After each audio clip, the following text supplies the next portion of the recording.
let's just start by thinking about our everyday use, our everyday experience of language. And what's immediately evident about it is that unless in the context of listening to these lectures, unless English is not your native language or something like that, if you're fluent in English, you listen to me talk and you know what I'm talking about. That's the amazing fact. You go to the store and you say to the person behind the counter, "Oh, do you have almond milk?" And the person says, "Yeah, it's over there in the freezer in the corner." And you say, "Okay, I'll go get some. I'll be back in a second." You say those things and you understand each other. What is it that I'm saying there that I want you to notice? I want you to notice. Well, basically, we could call it communication, which is the word or the notion I ended our discussion of sexuality with. I want you to think about the notion of communication. What happens is, what you wanted was clear to the other person, and what that person wanted you to know about the thing you were asking about was made clear to you by that other person. Right? You are able to share meanings. It's remarkable. The other person is able to know what you're thinking, and you can know what the other person is thinking. I remember when I was a kid, they used to have I don't know whether it was cartoons or science fiction stories or whatever, but there were always stories about mind readers.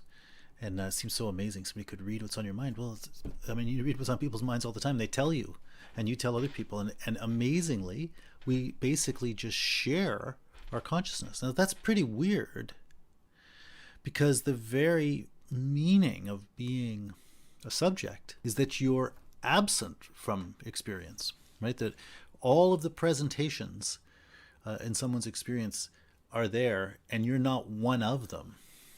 You are experienced as the defining source of what is being put on display, but precisely as something that cannot be put on display as such. And consequently, philosophically, we have often tried to think about other people as alien, impenetrable enigmas. And that's the so-called problem of other minds. How can we ever know that there's another mind there? I say that just to remind you of our common starting notion that others are unknown and impenetrable to us.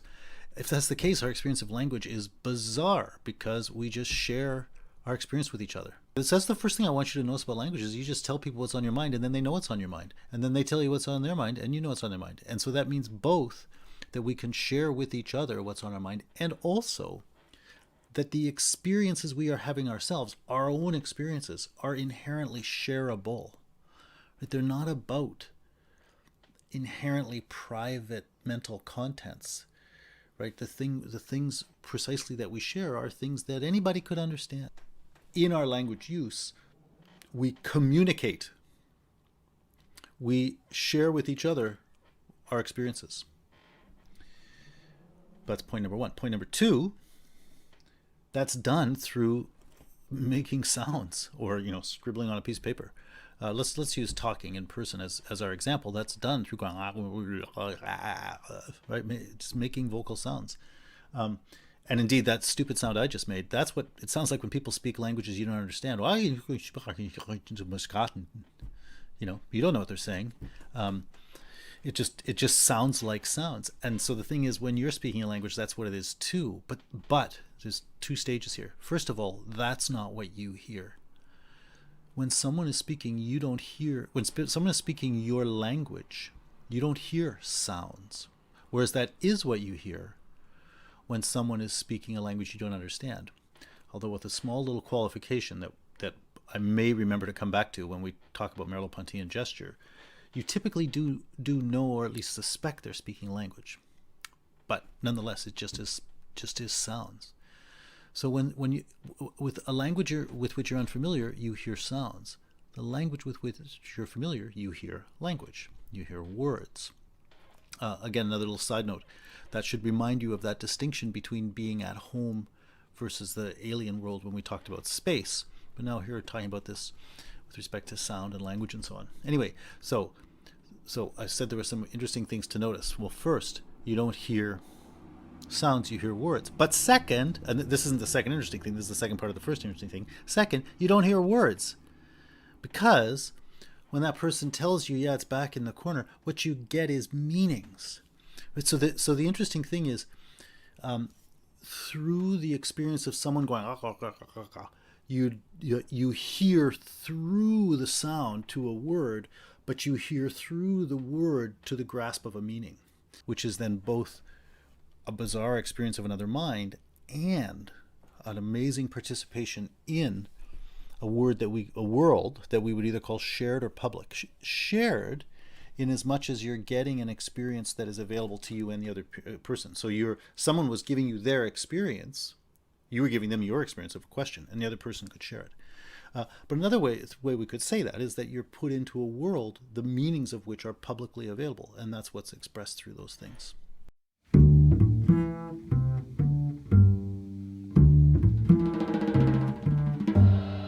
So the second point to notice about language, like the first one was just to look at the situation of communication. Now look at another thing about communication, and that is when that person speaks to you in the language that you're fluent in, using only words that you know and all the rest, you are able to learn something. That person speaking to you is able to communicate something to you in your experience that matters to you, that on the basis of your personal experience alone you couldn't have. Like on the one hand, that's because it's the other person's experience, but also like you didn't know something and the person says, oh, the almond milk is back in the corner. Right? So the thing is that through language, you are given basically knowledge you didn't create on your own. You're given knowledge that somebody else worked at. In the case of the exchange in the convenience store, it's still interesting, but not such a big deal. But just step out for a second and think about going to school. Right, the learning you get from reading books, history books, philosophy books, whatever your teacher is telling you, right, through language, your whole grasp of the world is radically changed, right? And basically, what's being communicated through that language is the condensed version of the whole history of human experiencing, right? When you're studying chemistry, you're learning the collected, digested, polished, and powerfully delivered condensed insights of hundreds of years of chemists engaging in work with their bodies and with their intelligence, with this or that apparatus on this or that material thing, and that's now handed to you because you can speak language. Right, your fluency in language allows you to build up your experience by sharing the experience of other people. So you can learn, you benefit from all the learning they did that you didn't do, and they just hand you the results and you get it.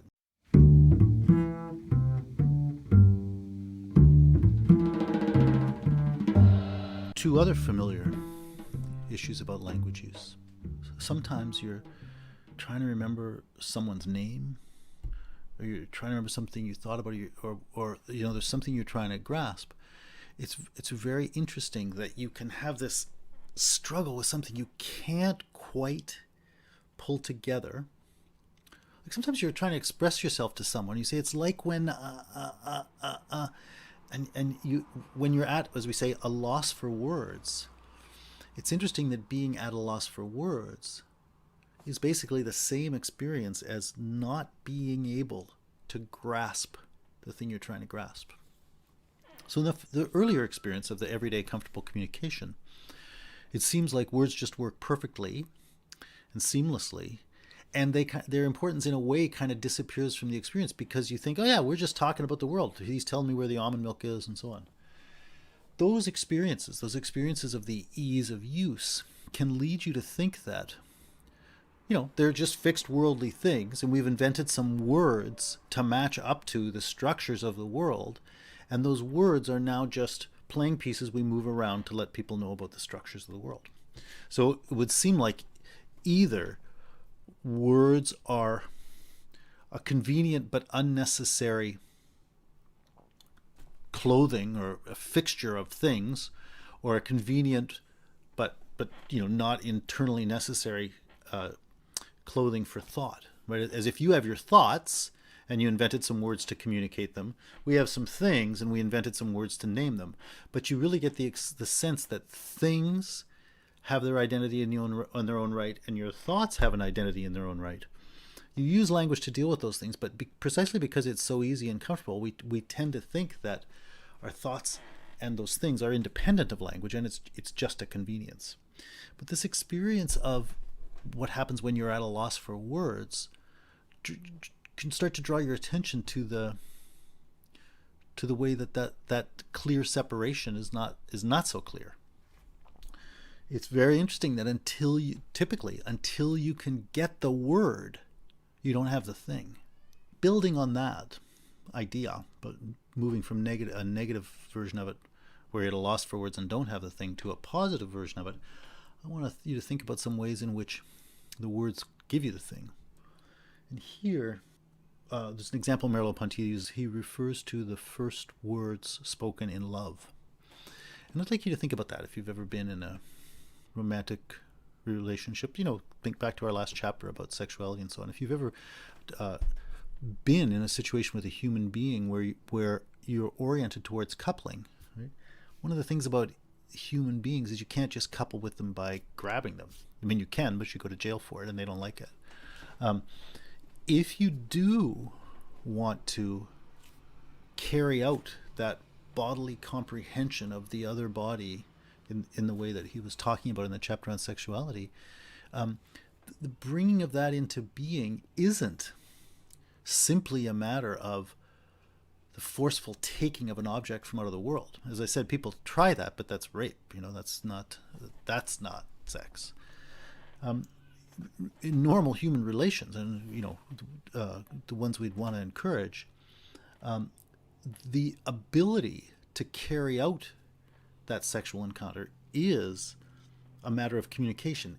Or said even more strongly, and this is in a way what I already said, that act is an act of communication, right? The sexual coupling has to be the way that, beyond an initial experience of some kind of attraction, this person as a body is in fact communicating her or his or their desire to couple with you as a body, at first and ongoingly, such that the thing that you're doing is a shared bodily engagement. So it's not just in fact the case that your hands fit together in a certain way. It's rather that your intentions fit together, right? In the experience of the sexual coupling isn't just about the skin of one organism touching against the skin of another organism. It's about a free being doing something with another free being. So that bodily act is both a material coupling and a piece of language. A material coupling and a sharing of intention between two people. Not intentions that are held back in the mind as private representations, though that could be true too, but rather intentions as the living orientation of a body that is itself only realized in and as that shared experience of coupling. So I want you to think about those kinds of relationships and the way that communication is involved there. If you are wanting to establish some relationship with another person, then and you've done the thing I've just been describing, then it should be the case that you have had an ongoing experience of, I mean, maybe you've done it so many times you're just used to it now, but it should be that you've had an ongoing experience of a little bit of wonder at the ongoing revelation of the other's shared interest. At each point, that sexual encounter only exists if and to the extent that it's what both people are intending, projecting, choosing. It's got to continue to be a shared orientation. And so it's not like you plug a thing in and a current just runs and it's going, right? It's not like you got it started and it's going to go on forever.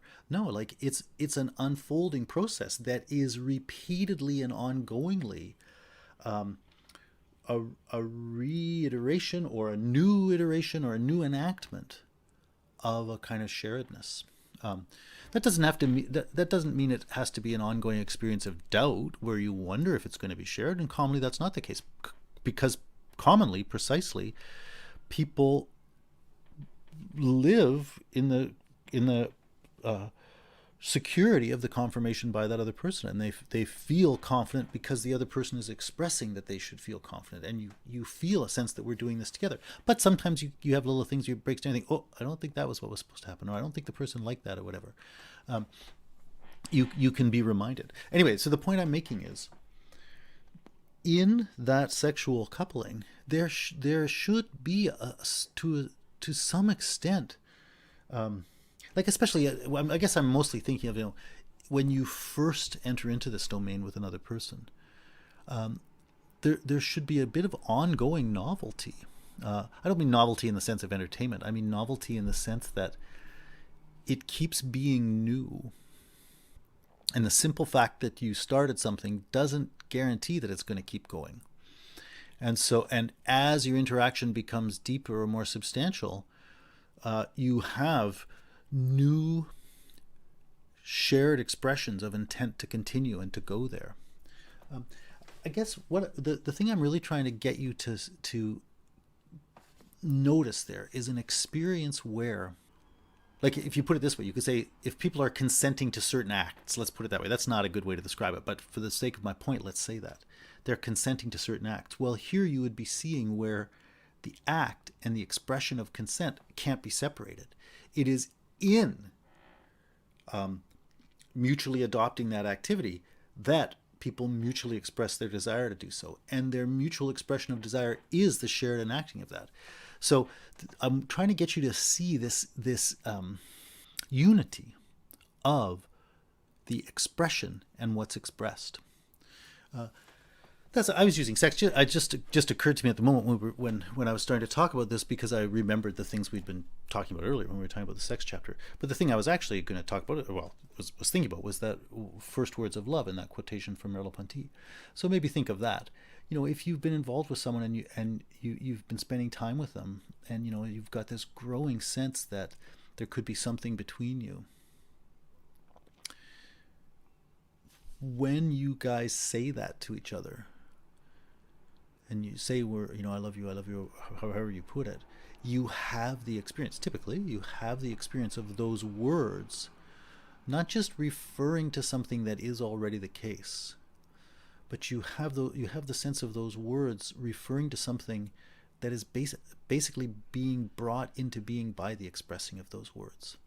Right? And as a incipient couple speaks, the members of it speak to each other about their desire to be a couple, a new world is born, a new world is brought into being, and you feel your words not just to be words that are clothings for a concept or something like that. You feel your words to be carving out a new life for you, a new world. The first words of love are like that, but there would be other ones too. And the ones that he also talks about. So when you imagine a great artist or a great philosopher, or, by artist, let's say a novelist, because that's somebody who works in words. That person is, words are not just clothing a thing that's already there. Through that person's writing, they're carving out the work that they're giving to you. The philosopher, if you imagine Merleau-Ponty writing, he has a sense of where he's going to go, but in writing these words, I think he's probably having the experience of, it's like if you imagine drawing a map of the world, like his words are like drawing a map of the world, except the world is only being brought into being by the drawing of it. And you might have that experience in learning. Like sometimes people say words to you, they're just words, they're just English language words, but they transform your world, and it's through those words that you were brought into a new experience, and that's very, very powerful.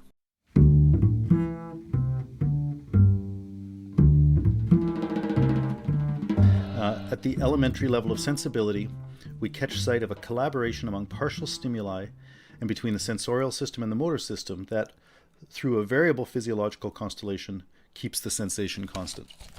We tend to think of sensation as as a sort of causal thing, stimulus and reaction.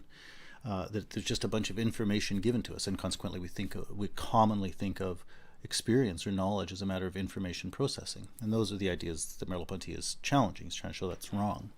And so that quotation I just read was part of him showing that sensation is not just sort of a mechanical delivery of a clear datum to a receptor, but rather that there is a dynamic process of the same thing he said in the Phantom Limb chapter. There is that back and forth of call and response, and it's a matter of bodily behavioral apprehension, and it's a norm governed activity, and so that means in a certain way there's a this kind of interpretation or process of resolving the perceptual experience to a certain type of thing. When he talked about, in the Phantom Limb chapter, when he talked about the insect and substitution of the limb, he talked about an a priori of the species. And so, again, it's worth remembering then that, we've already seen this, that, different animals engage with and respond to their environment out of what matters to them. Not what matters to them at the level of personal desires, but what matters to them as ticks or leeches or wild rabbits or whatever they are, right? That's the a priori of the species. There are things that matter. That the thrush who has to break the snail on the rock or whatever. So the sensation is even at this most primitive level of sensation that we often wrongly imagine to be just mechanical. Those issues of I'll just use that word again, interpretation, are already at play. And so sensation is always meaningful. It's the way the environment speaks to what matters to that organism, whether it's a rabbit or the person. Our perception is always of forms, of meaningful forms. Not just data, but meaningful forms. But what's a form like? A form is like a meaningful whole. It's like a face. You perceive a face, and you get it as a whole. And whether it's turned this way or whether it's turned that way or whether it's turned that way, you see the same face. Even though turned this way, turned that way, and turned that way, what you're getting here is a completely different set of what would be sensory information. But those three different profiles are all seen by you as the same thing. Well, they're seen as profiles. You take yourself to be seeing exactly the same thing, even though the putative body of sensory data would be completely different in those cases. Also, when you see a face, seeing it as a whole is again quite different from seeing all the details that would make it up. And so generally when people see a face, there will be many things about that face that, though they have seen the face, they don't know what that detail is. With me, for example, I commonly don't notice the color of the eyes of the people that I see. So even though I've seen them over and over again, that feature has never been perceptually salient for me. Sometimes somebody might ask, what color eyes does that person have? And then I can look and I can see. So it's available to be seen. But when I see the face as a whole, that detail is not specified for me. It sort of falls into the background. I can zero in, so to speak, on the eyes, but then the larger context of the face recedes into the background. That's sort of looking in, and looking out, it's the same. You can be looking at a face, and of course that face is situated in a larger spatial environment, but in as much as you are noticing that face, typically that spatial environment will have fallen into the background, and you won't know it's there. And so if suddenly, if you were in a room, let's say talking to someone, and suddenly it goes black, and somebody said, what was in that room? There's a very good chance you won't be able to say what was there, even though it had been, so to speak, staring you in the face all the time, because that was in the background of your perception. So perceptually, the face was determinate for you, but the background was perceptually indeterminate. The whole is determinate, but the specific features are perceptually indeterminate. You can turn your attention to the background and have those things become perceptually definite and determinate for you. But in that experience, the face as a whole now becomes indeterminate and falls into the background of your perception. in any perception, there will be that structure. There will be dimensions of indeterminacy. So now he says, we must recognize the indeterminate as a positive phenomenon. Quality appears within this atmosphere. So the point there is, it is integral to our experiencing, to the world of our experience, that it is not just a matter of a fully specified fact that is handed to us, right? Which is how we generally think of the objective world. Rather, the given form of experience is that aspects of it do not have their precise character specified for us experientially. And that also means that when we do have aspects of our perceptual experience specified determinately, that has come about through a kind of collaboration between the environment and us, right? We have become involved in it and come to see that part of our experience, come to experience that part of our experience as this significant thing based on how we attend to, how we orient ourselves towards engagement. Think about nature. People often say, though, they like to go into nature, and maybe that's true. I mean, mostly I think it's not really true. What people want to do is go to a campground. So they want an entertainment site, or they want to go look at a moving, sublime vista. There's great things to do, and no doubt those things do both relate to nature. But that's different from nature understood in the way Aristotle or Kant or Spinoza might talk about it when they're talking about that, when they're talking about physis, when they're talking about that self-organizing reality that is the happening of being as such. It's certainly true that when you go out and see the beautiful sunset, it is nature that you're seeing, but it's not like you're seeing nature in itself. You're seeing nature in light of a set of concerns and interests you have. And when you're camping, you're camping in nature because there are trees there, but the tree is for you a setting for your tent and a setting for your campfire and a setting for your hike, right? All I'm trying to get at is, it's not none of those things is a pure apprehension of the fact in itself. All of them, each of them, is a specific way of experiencing nature as this or that.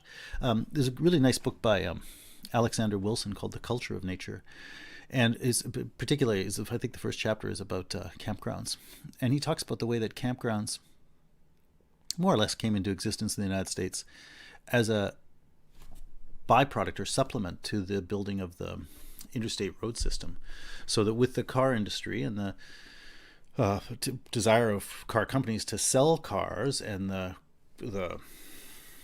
collaboration of the governments in building highways across the whole country so that people could use their cars to drive across the country, and corresponding demise of the railway system, they built campgrounds too, so that people could have their a little dose of nature. But in a way, what that shows is that when you go to the campground, you're not going to nature. When you're going to the campground, that's a way of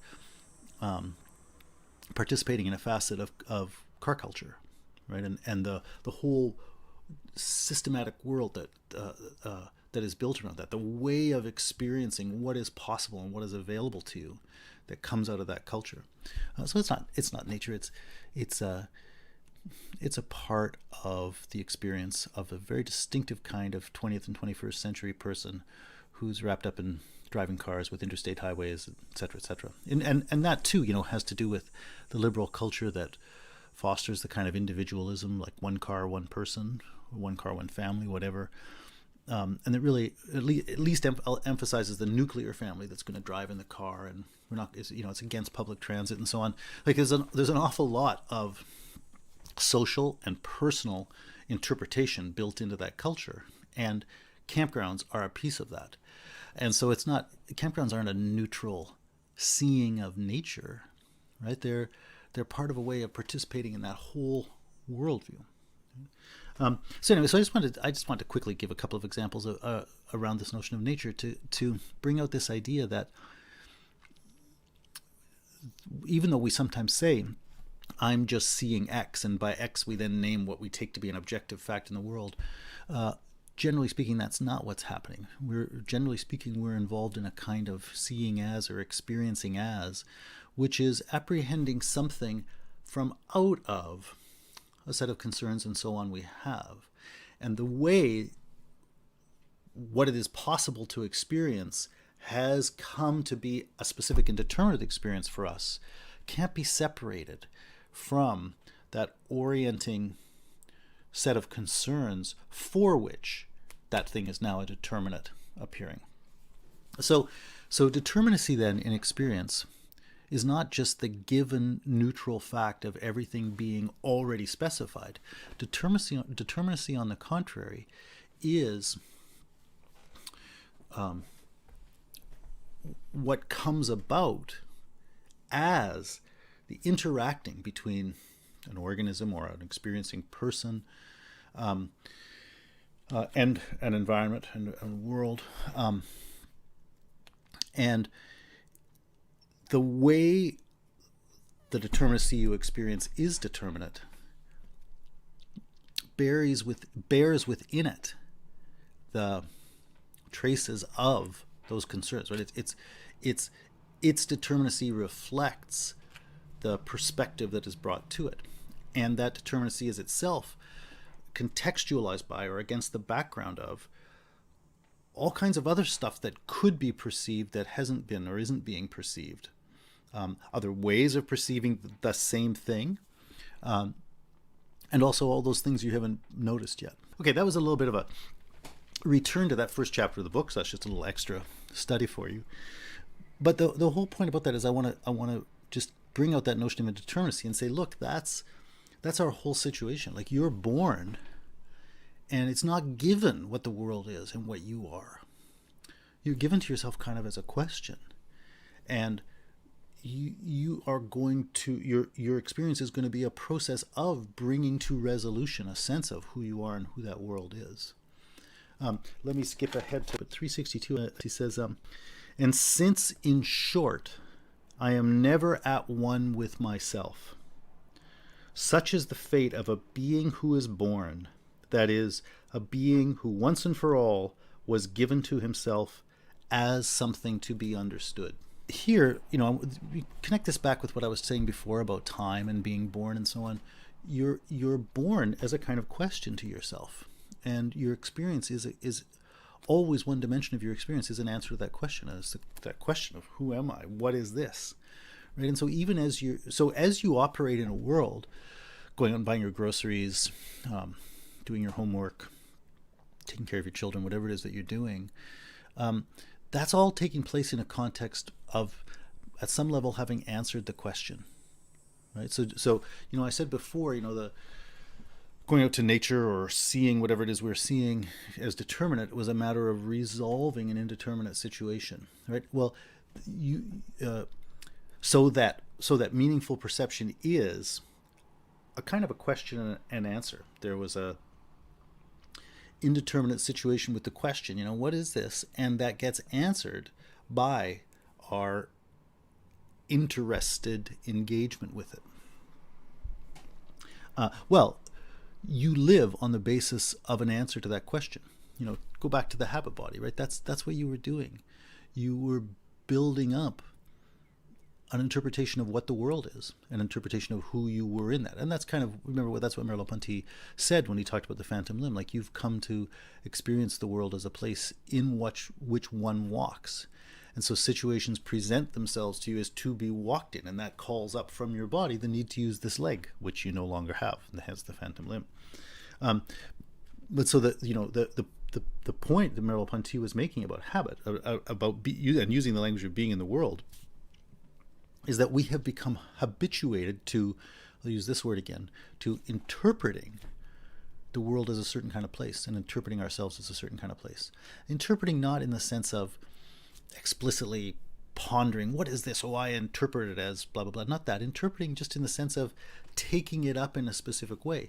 So the point I wanted to bring out here then was that idea that our existence is always that question and answer process. And as he says, you're a being that's never going to be at one with yourself, right? That answer is never it never quite measures up to the question. Right?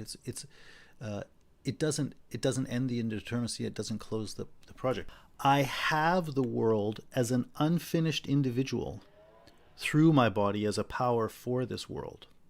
I mean, that's a version of the same thing. Like, the world is the unfinished individual. It's not a sealed and complete package, both in the sense that it invites and requires your ongoing involvement, and also in the sense that its own edges are at the horizon. There's a horizon to your perception, and beyond those edges, like it's you haven't sorted that out yet. But so now it's like, so now the question is, I'm trying to figure out who I am. Well, the problem is you're an unfinished individual too. Like, your life keeps unfolding and so on, and so there's a question, a kind of permanent question to you that is definitive of your existence, and the whole history of your experience is an answering of that, but it's not fully a settling of it. And this is relevant to the question of time. And so let's just look at this. So in other words, I want this not just to be a logical point, but a meaningful life point, an existential point.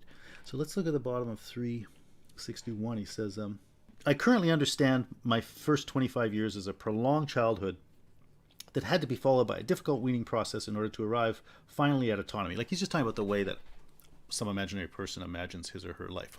Now I see that's what I was doing. At the time, it didn't look that way to me, but now I realize that's what was actually happening. If I think back to those years such as I lived them, and such as I now carry them with me, their happiness refuses to be explained by the protected atmosphere of the parental milieu, because the world itself was more beautiful, things were more fascinating. And so I can never be certain of understanding my past better than it understood itself while I lived it, nor can I silence my protests. Anyway, the point just is that as you lived it, it seemed one way. Now you look back and you say, oh, it's this. But those things don't just neatly match up. And the fact that your perspective now makes this one seem more convincing to you doesn't automatically trump how the things seemed to you before. So, you used to think the world was more beautiful. Now you think, oh, that's just how it seemed to me because I lived in the protective environment of my parents. And he says, yeah, you can say that. That's a way for you to have a kind of theory of your past and a way to interpret it. But the past doesn't just acquiesce to that and slip into that without protest. And so he says, my current interpretation, emphasizing that word, which I've been trying to use in various ways so far, my current interpretation is tied to my confidence in psychoanalysis, which is saying, oh, we're going to sort out your experience and find out what your past was about. But tomorrow, with more maturity and more insight, I will perhaps understand my past differently again, and I will accordingly construct it differently. So my hold on the past and my hold on the future are precarious. And my full possession of my own time is always deferred until the moment when I fully understand myself. But that moment will never arrive, since if it did arrive, it would be another moment in time, and hence subject to subsequent reevaluation. So that's the idea. You can't the task of understanding your life in that sense can't be completed. So anyway, I want just to take you to those few passages from the beginning of the chapter on other selves, which is another quite nice reflection on time, lived time, that complements the things I was already saying about the Phantom Limb chapter. But I want to say that because I wanted you to really start thinking about this idea that what's most deeply at issue in all these things is our making sense of ourselves, which is inseparable from the issue of our making sense of the world. And so we can ask about phantom limbs, and we can talk about the experience of home, all of which is quite interesting and quite important. But all of that is really contextualized at root by the deepest issue of what it is to be a living being, to be an existing human being, and that is to be unrelentingly and unsurpassably involved in the task of answering that question. Who am I and what is this place? Now, again, as I said when talking about the phantom limb, generally we have an answer to that. We have answered it. So even though that's our defining question, we don't always acknowledge that.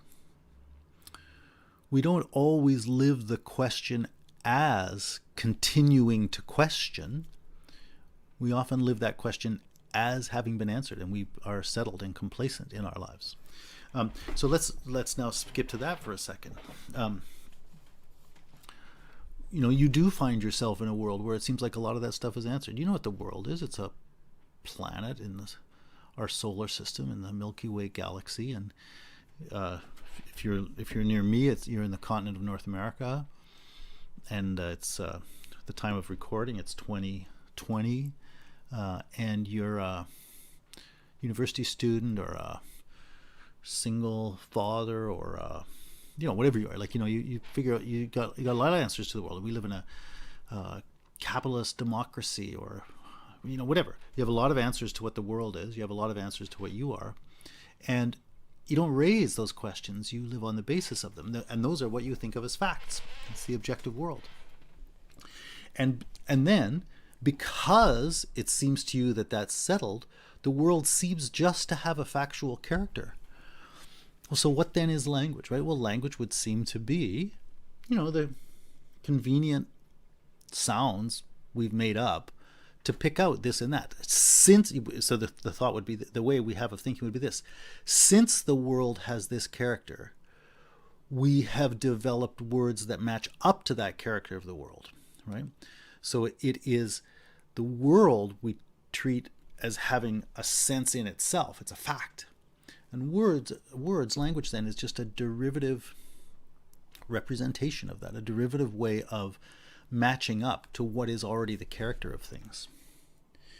Now, if the things that we've been saying today and for the last couple of weeks or couple of sessions are right, then that putatively factual character of the world is not just a given sense that imposes itself on you, but is rather a resolution, something that's been resolved through the meaningful action of you and probably other people and an environment, and it is a resolution that is itself not neutral, but is reflective of the kinds of interests and concerns that have come to it. So it's a seeing as. It's not just a neutral seeing, so to speak.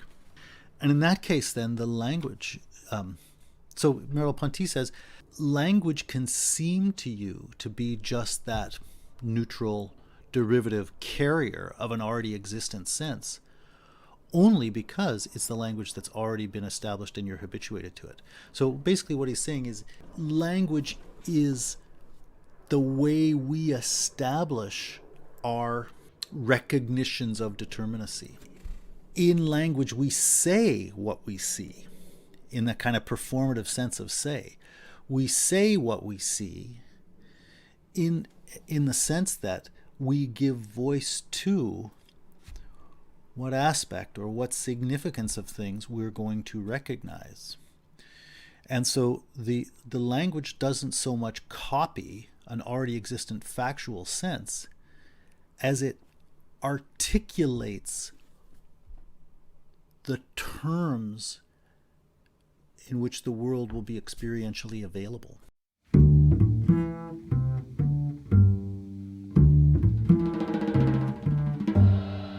So that brings us back to some of those reflections I was making on our ordinary use of language, and I was talking about a kind of original kind of speech in which you speak a kind of reality into existence when you and your partner say, yeah, we love each other, I love you, let's get married, There you've announced yourself as being in love. Were you or were you not? I don't know. We treat love as if it were kind of a factual thing, but that's not so much the case. It's more like by saying those things, you express how you're going to relate to that person, or at least how you propose to do that. And if the person says back to you, I love you too, that's an acceptance of that. And then the two of you launch into that new interpretation of yourselves, which is not a theoretical cognitive interpretation, although it's that too. It's a way of life in which you enact a new shared identity. But saying I was in love with you didn't so much just refer accurately to an already existent fact in the world. It rather, with good motivation, projected a new way of experiencing your interactions. And you came to inhabit that new way of living yourselves in inhabiting that language and accepting that language. And so language in general is our effort to give voice to the sense we are willing to recognize in things, and it's in using that language that that sense in a way comes to determinacy and takes shape. If you've ever written an essay, at least if the essay's any good, you probably had a sense of what you were going to do, but you didn't really know, and you sat about writing it and you had to struggle. And if you've ever written a good essay, you should have the experience that through that essay, through the writing of it, you actually learned something, right? Through the effort to articulate those thoughts, you actually were able to have those thoughts. So before that, you had a vague sense that there was something there, but you had to give voice to it to get it. So it's in essentially inventing the words for it that the thought is able to be realized and is able to exist for you, and then you have it. And then once you have it, you could describe it in different words. But the original coming to have the thought can't be separated from the experience of trying to and succeeding at expressing it. It's a language. That's why language is, in school, language is so important. Like, learn your grammar, learn your spelling, because it is your capacity to, and learn your creative, imaginative use of language. It's your capacity to work in language that is your capacity to work in thought. And it's in the language that the thinking actually happens. Well, so in a similar way, it's in coming to express that we come to have a world. Like we try to say what it is, and we kind of say it into existence, and the world then becomes available to us and able to be said in other ways. And so that's the distinction Merleau-Ponty makes between what he refers to variously as first or second order speech, or speaking versus spoken speech, or sometimes he refers to the one as authentic speech. I don't remember if he refers to the other one as inauthentic, but that would be the implication. And so the difference is between language that we are using and experiencing ourselves as using it in a way that is experientially transformative, versus using language that's like a well-oiled machine, right? Using language where the thing you're saying in that language has already been said. Like when you say, I go to the store, I'm going to go to the store now. Like it's not a struggle to give voice to your experience there. You really are just referring to an already established way of talking about things. And so it's easy to say. And so it's just it's a reiteration of familiarity. It's not the inauguration of a new experience. And so that's I'm going to the store to get milk is second order speech. It's already spoken speech. But when you come to that person and you say, I love you, that's speaking speech. Those are words that are hard to say. They carry the whole weight of your existence. And they're words that in being said, transform the very world they're talking about. And so that's first order speech. So that's authentic speech, because that's speech in which its existential weight, its transformative character, its realization of freedom is manifest. Second order speech, I guess, would be inauthentic, because it's the use of language in which the reality of language is concealed. It's the expression of choices where the fact that they're choices is not acknowledged, because they become habituated to the point that they just seem like the way things are. And so he says, what tricks us here, what makes us believe in a thought that could exist for itself prior to expression, and you could also say of a world that exists independent of expression, are the already constituted and already expressed thoughts that we can silently recall to ourselves, and by which we give ourselves the illusion of an inner life. And then later down on 189 he says, we live in a world where speech is already instituted.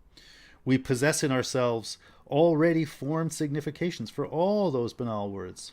And so they give rise in us only to second order thoughts, which are in turn translated into other words that require no genuine effort of expression from us, and similarly that will demand no effort of comprehension from our listeners.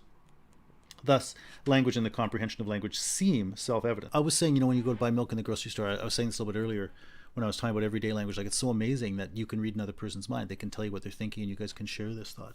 Well, then that's an important point about the language here, right? This language, the very nature of the language is that it's not just you and your own private things. The very nature of language is that it is a shared way of seeing things. It's the language gives voice to a shared perception. And so in developing a language, you're answering the question who you are, or in adopting a language, you're answering the question who you are, you're answering the question what the world is, and you're doing that simultaneously with answering the question who everybody else is. And it is the enactment of your learning a language is the enactment of your participation in a kind of a we. But the point I want to make about the story is quickly this. Merleau-Ponty says, it requires no effort at expression. You can get in situations with people where the stuff you want to say does require effort at expression and effort at understanding. And it's at that point that you start to discover that other side of our experience of other people, that they're enigmas, right? People can try to tell you about things and you don't get what they're saying, or they don't get what you're saying. I'm not talking about just, sloppy language. I'm saying that there can be things that people are really trying to communicate for which you don't actually have that shared thing yet. Even like I love you, when that person comes to you and says I love you, they're hoping that they're giving voice to an experience that you guys were already more or less sharing. And sometimes that doesn't quite happen. And then you realize, I don't quite know where you're coming from. And then you discover a sense that that other person was more alien to you than you thought, right? And so yes, we have that experience I talked about at the beginning when I was talking about everyday uses of language. Yes, we have that experience that other people are in a way transparent to us. That's part of the reality of second order speech. But we also can have, and it's important that we do have that experience of our alienness to other people. Other people are really other people. And that's when second order speech fails. Maybe you experience that too in sort of cross-cultural things sometimes, where each of you has your own way of talking about things and thinking about things. You think everything's obvious, but what you say to the other person and what they say to you and everything else about expressing your view of the world don't fit, and the other person just seems strange and enigmatic. Commonly what we do then is think, those other people are idiots, and our way is the obvious one, and that's what they're thinking about us. But of course, the reality is that what both people are doing is, in encountering that other, coming up upon the reality that their personal or cultural way of seeing things isn't the whole story. Their way of answering the question, who am I, who are we, what is this place, is not hasn't got rid of that question, right? And so those clashes should be the opportunity to ask that question freshly, right? Just like in personal exchanges, breakdowns of communication can be the opportunity to try to get to know who you're dealing with in a new way.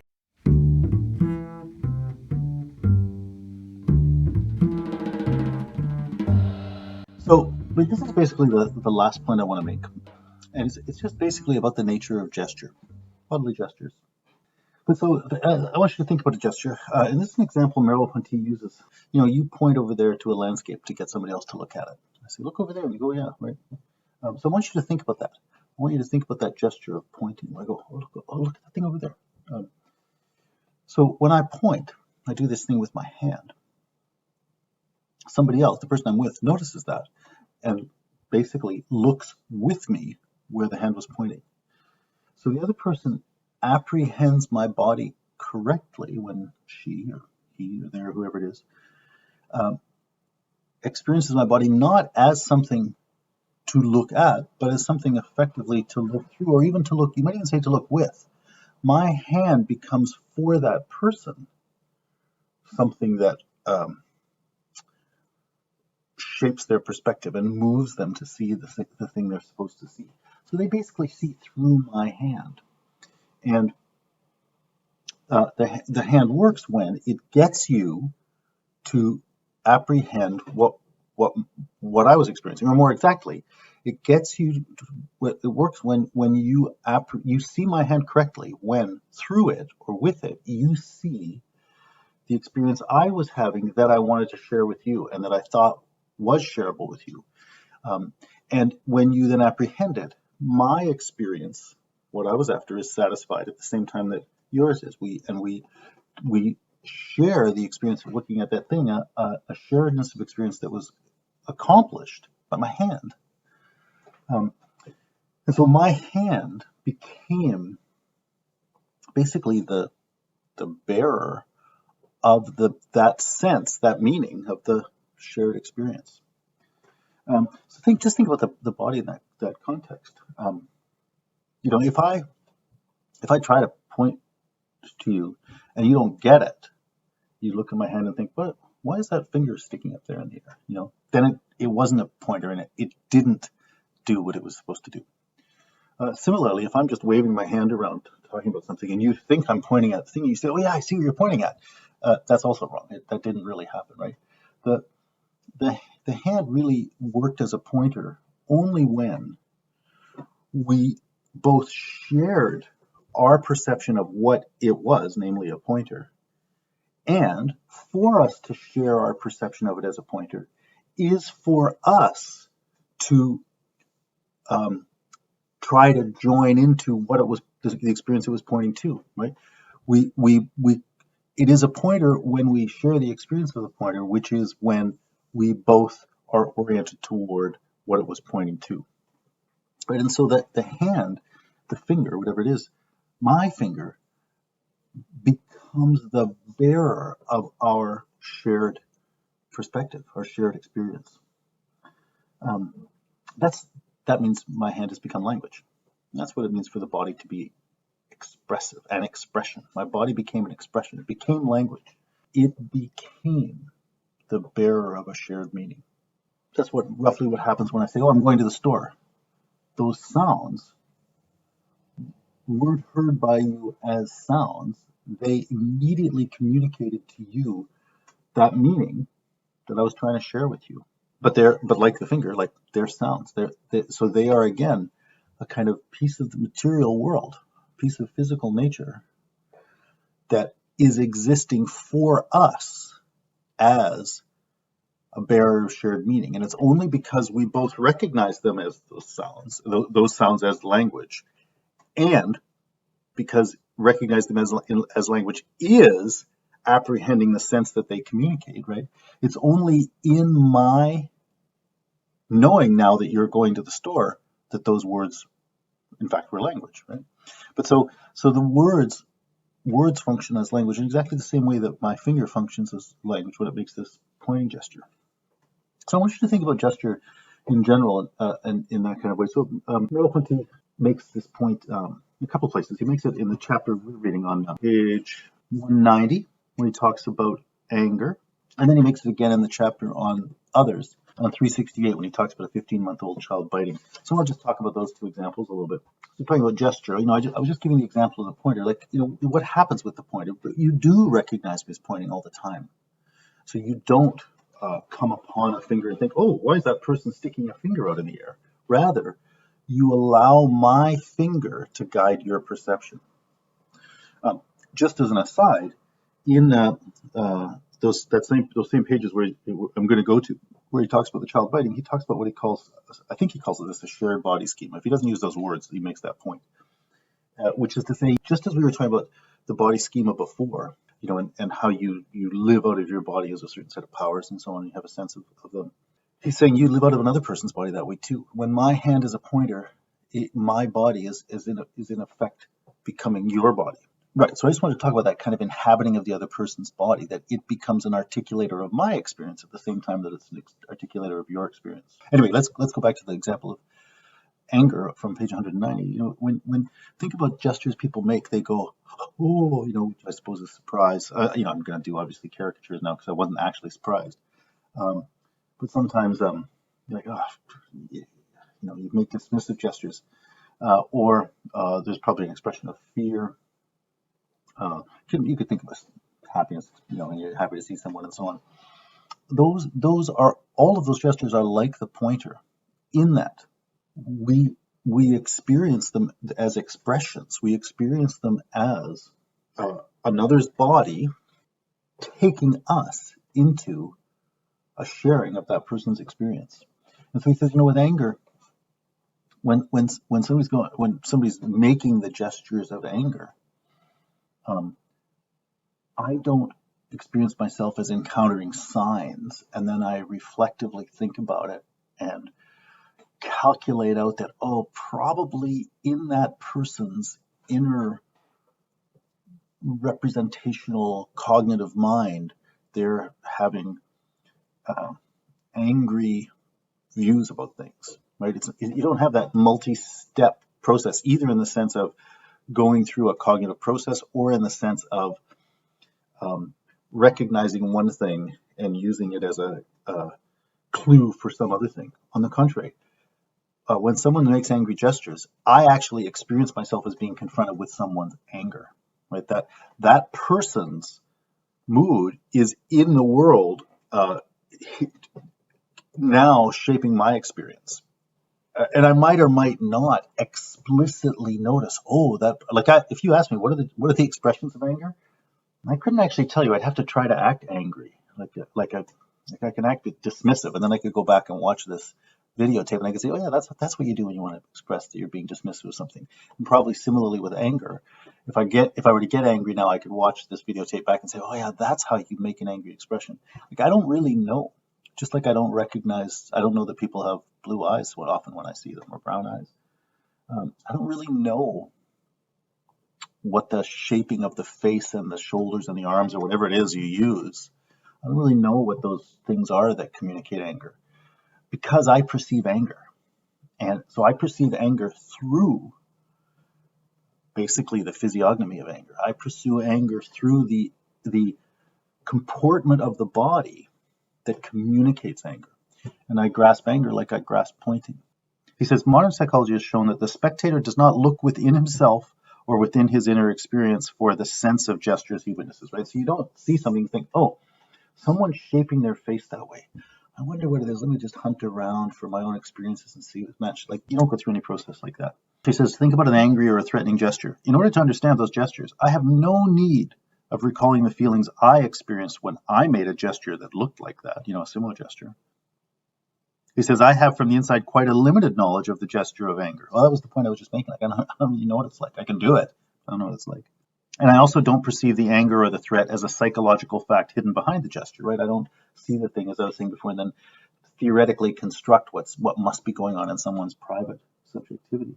Rather, he says, I read the anger in the gesture. The gesture does not make me think of anger. It is the anger. Now let's skip ahead to 368. So here he says, well, let's say I'm playing with a 15-month-old baby. A 15-month-old opens his mouth when I playfully take one of his fingers in my mouth and pretend to bite it. Yeah, so I go. But when I do that, the infant also goes,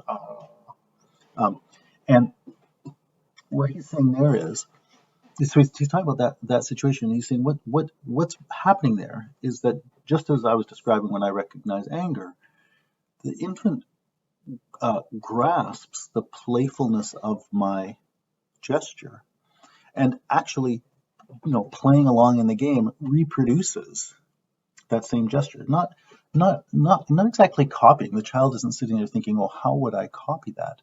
It's more that the child rises up to meet what I offer with his own offering. And but the amazing thing is the child does the same thing. And so the point Merleau-Ponty wants to make is that infant can't go through that process of saying, I see this expression on that person's face, so now I'm going to make this expression on my face and calculate how that happens.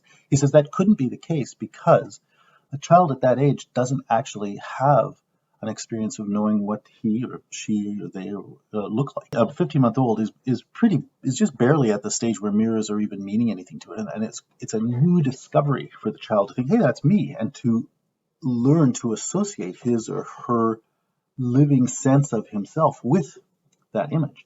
Right? And so the point is that this is not a child who knows what his face looks like and knows how to do things on it by as he would manipulate an object. What's happening when the child smiles is the child from the inside expresses the same meaning that the child recognizes from the outside when he sees me express it. So it's not a matter of trying to duplicate a visual image of a circle in the mouth, or whatever. It's not a matter of trying to duplicate something physically recognized in the medium of the child's own mouth. It's a matter of responding to an expressed attitude with an expression of that same attitude. And the child's expression of the attitude spontaneously does basically the same thing that I did. And so what he's saying, what does that show you? It shows that the child got what I was expressing, and the child is doing and knows how to do the same thing. And the point Merleau-Ponty wants to make there is that this is kind of like the point about the a priori of the species. We're people, and we're beings for whom others are already included in our world. Our bodies already call for, in a sense, their completion in the bodies of others. Our experience inherently calls for its completion through the experience of others. Right? We're beings such that the very meaning of who we are summons up sharing as its natural fulfillment. So this is starting at the bottom 190, I'll read the whole thing. Communication, or the understanding of gestures, is achieved through the reciprocity between my intentions and the other person's gestures, and between my gestures and the intentions which can be read in the other person's behavior. So everything happens as if the other person's intention inhabited my body, or as if my intentions inhabited his body. So that's basically the same as that point about the shared body schema that I mentioned. The gesture I witness sketches out the first signs of an intentional object, and that object becomes present and is fully understood when the powers of my body adjust to it and fit over it. The gesture is in front of me like a question. It indicates to me specific sensible points in the world and invites me to join it there. So, and now finally, communication is accomplished when my behavior finds in this pathway its own pathway. I confirm the other person and the other person confirms me. He's really saying here that our experience is oriented towards sharing. It calls for sharing, which means we need our experience to be confirmed and fulfilled by others. So he says on 368, he says, there is between my consciousness and my body, such as I live it, and between this phenomenal body and the other person's phenomenal body, such as I see it from the outside, an internal relation, right? So experiencing another person is not a matter of coming up against an alien world. It's coming up, it's encountering something that is already involved in who you are. It's not unlike the very notion of being in the world, with the idea that we don't go out and find that there is a world. We're already in the world. And it's a matter of, within that experience of the world, cultivating and enriching the articulate form of our engagement, where we're already with other people. And so our experiences of other people are the opportunities to develop and refine and enrich what it is that's happening when we're with those others. Yeah, so there is between these things an internal relation that makes the other person appear as the completion of the system. So I referred to this a priori of the species, and so the point I was making then was this notion that other people are in a way already internal to us. We are in a world with others, and so our relations with others are a matter of cultivating and developing that reality of kind of coexistence that's already there. So let's just think then about what happens when Merleau-Ponty makes the face of this child, or when somebody. Well, yeah, let's stick with the child. Merleau-Ponty, or whoever, whatever parent's doing that, whoever's looking at that child. The child is not a blank slate in the sense that the child is already in a world, already with others. Stuff has already happened, but the child nonetheless is at the very beginnings of development, and it's pretty, in many ways, kind of open and amorphous. So what's happening when Merleau-Ponty, or people like that, make those gestures and do all the things they do with children, is they're they're inviting the child to participate in a kind of experience that's possible for people. Just when I point to you, I'm inviting you to participate in an experience that is shareable, that I'm having, that I want you to share, and I'm saying you join me in this thing we can do. And that's what Merleau-Ponty is doing when he's playing the biting game with the child. They're having fun, but those gestures. Do you remember the distinction between sort of first and second order speech? Well, something similar is true here. Like those gestures for the growing child, the early gestures, are kind of inaugurating gestures. They're like first order speech, right? The child is in a way being shown, being initiated into the possibilities of emotional life, right? So you bring to the child love and probably anger, and kindness, I hope, and playfulness. Um, you bring those emotions, like that's what you're really bringing. But how do you bring them? Well, you bring them in touching. You bring them in expressions, right? You don't bring them by creating a certain kind of cognitive content and by some mysterious means putting that cognitive content into the mind of the child. You behave. You behave lovingly towards the child. You behave kindly towards the child. And that attitude is embodied in certain ways of using your body, ways of touching, ways of acting, ways of making faces, ways of shaping, right? So your behavior is the living presentation of an attitude. And insofar as you do that with the child, you initiate the child into the experiences of love, kindness, anger, whatever those other ones are. And it's a human child, so those are possibilities for that child. And so the child initially receiving them is on the path to being able to take them on for herself and express them. So the child at 1, no doubt, cannot express anything like the depths of love or anger that you can as an adult. But you can make a biting gesture at the child's mouth, and the child can express that playfulness, right? You make low-level entries into playing. You don't set the bar too high, and the child can rise to that bar and play along with you. Bite your finger. So that that's what's happening in those gestures. The gestures of anger that you make over the course of the day to your friends are well known. They're like second order speech, and they're immediately available. Those gestures, when a child first confronts them, are inaugurations into a new world.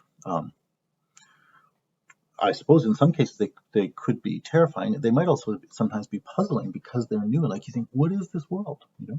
But the child is going to have to move into that world and come to inhabit it and habituate herself or himself or themselves to it.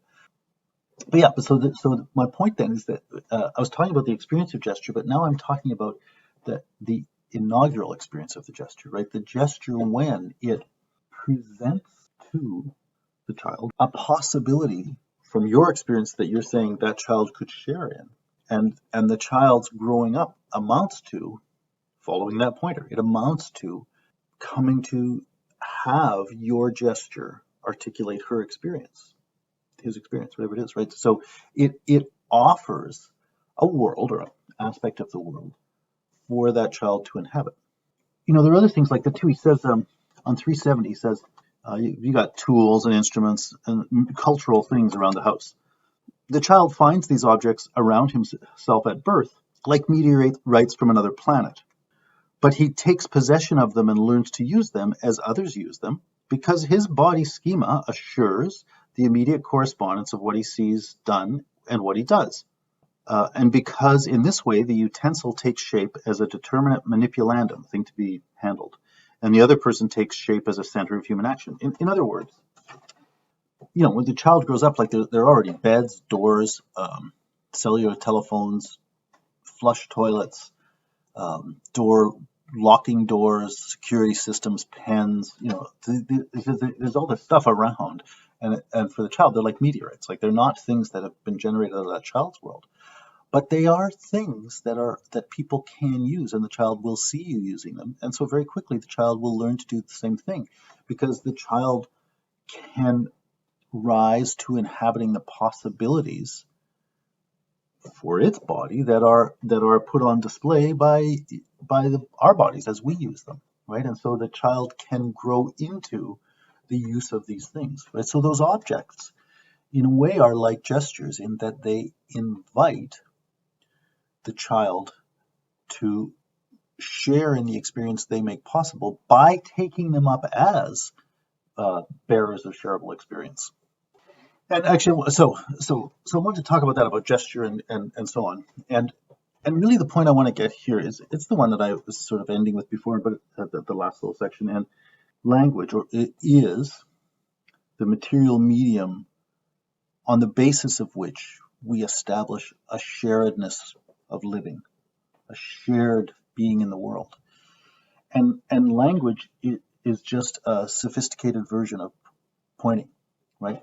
It is a highly refined development of the basic capacity of the body to be the expression of your subjectivity. So when we develop words, it's kind of like when the blind person learns to use a cane, they're in a way like prostheses, right? We go beyond our naturally given resources and add on something that we've sort of shaped by craft. And we still use sounds, but it's not. But language isn't just the gestural capacity of a cry. It's sounds that in and of themselves have no natural meaning, but that artificial system of constructing it such that means door, means that thing you open. There's no connection intrinsically between those sounds, or there may be a very, very distant connection. Merleau-Ponty says in this chapter somewhere that maybe language begins with people singing the praises of the world or something like that. There may be at a very, very basic level certain kinds of psychological motivations that people have to associate certain sounds with certain meanings. So maybe there are things like that very distant. But at a basic level, there's no intrinsic reason why the thing that opens and shuts has to be named with the sounds de, and if you want, you can invent a new one. You can say, from now on, we're going to call it, and you could use a randomizer thing to generate the sound. Oh, it's going to be a kalunkum. Yep. And if you start saying that, that word will work just fine. So in that sense, there's something quite arbitrary about the signifier, I guess, and its relationship to what it signifies, the point it makes. But the point I'm trying to make there is, we're using a natural resource, which is the sounds we can make. But we've built on that by developing this rich system of language, such that we can have expressive powers that far exceed the simple expressive capacities of the organic body. And we can say all the amazing things that language allows us to say, and that's integral to how we let the objective world that we live in, how we get it to come into existence, right? Those become, we develop the resources for, in an extremely rich way, articulating a shared world, and especially a universally shared world.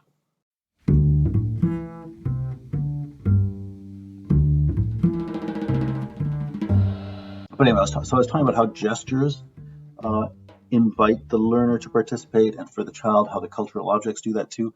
I wanted to say something about art now, because art is pretty much that same kind of thing. Dewey, in his book Art as Experience, it seems to me, does a particularly good job of talking about this kind of point, that artworks are expressive in the sense we've just been talking about. And actually, I said Dewey, I could also have said Hegel. Hegel's lectures on fine art similarly make this point, that art, cultures develop histories of a certain kind of artwork. And at a basic level, when you look through the history of the development of art, what's happening in a culture's art largely is the expression of that culture's way of being in the world, that shared form of cultural worldly inhabitation. and the artworks were in a way giving voice to the world those people found themselves in, and it was partially through making those works that they were able to tell themselves who they were and what we were doing, right? And that was the point that I was starting with when I was talking about language, right? About the question we are to ourselves, then the indeterminacy of our experience, and the effort we have to put into to uh, come up with it, to realize a kind of determinate sense of that. Well, artworks are like that, right? Artworks are an attempt to say what something is, but they don't say it in language in the sense we're used to talking about language, because the sense we're used to talking about language in is second order speech, where all the words match up with things, right? You can't do that because you don't have that language there when you're trying to initiate your articulation. So art is the initial way to try to express what the world is, and through those acts of expression, we get a sense of it, and then we build on that, and things develop.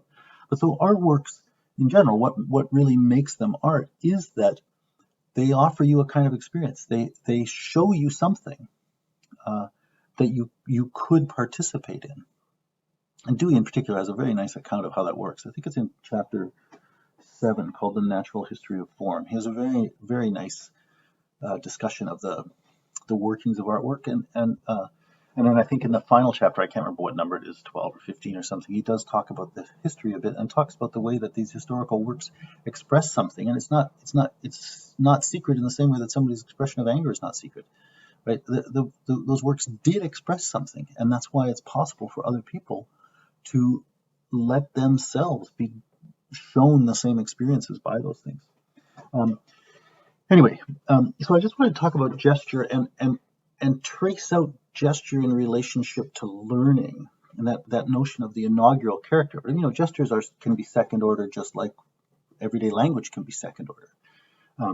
And we're very familiar with those things. But what I really wanted to focus on was that whole activity of inauguration, whether it happens in the loving gestures you express to the child, whether it happens in the engagement of the child with the cultural objects, whether it happens in the words of a couple that's about to be formed when they tell each other they love each other, or whether it happens in the artwork that introduces a kind of experience that doesn't have another way to express itself and can't be as yet shown in any other way than through this work. And yet through the work, and a new experience becomes possible. And then once you inhabit that new way of experiencing, you gradually learn more ways of expressing it, and you start to develop what would eventually become something like second order language use.